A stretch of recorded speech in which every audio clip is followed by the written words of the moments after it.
Sur la place du Panthéon, malgré un soleil écrasant, malgré une foule de touristes, les élèves ne relâchent pas leur attention.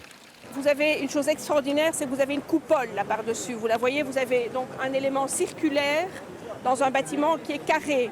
Depuis 2 heures, avec leurs guides et leurs professeurs, ils arpentent la Rome antique. Mais là, c'est leur source d'inspiration qui se présente à eux.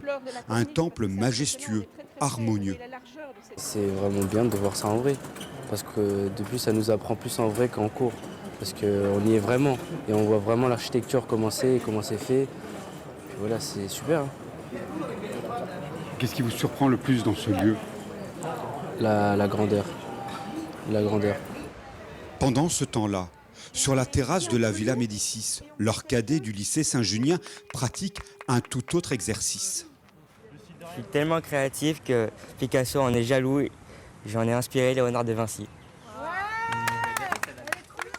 Une séance d'expression orale sous forme de jeu de rôle pour faire valoir leur savoir-faire. Ils sont presque prêts. Là, ils sont presque prêts. Il reste encore un atelier et après, ils sont bons. À quelques kilomètres de là, leurs aînés, eux, continuent de s'enfoncer dans la cité éternelle. Vous avez voulu faire cette arche à livre parce que vous vous êtes rendu compte que l'architecture romaine avait un certain nombre de caractéristiques et notamment il y avait beaucoup d'arches. Vous avez vu des arches sur les aqueducs, les arcs de triomphe, etc.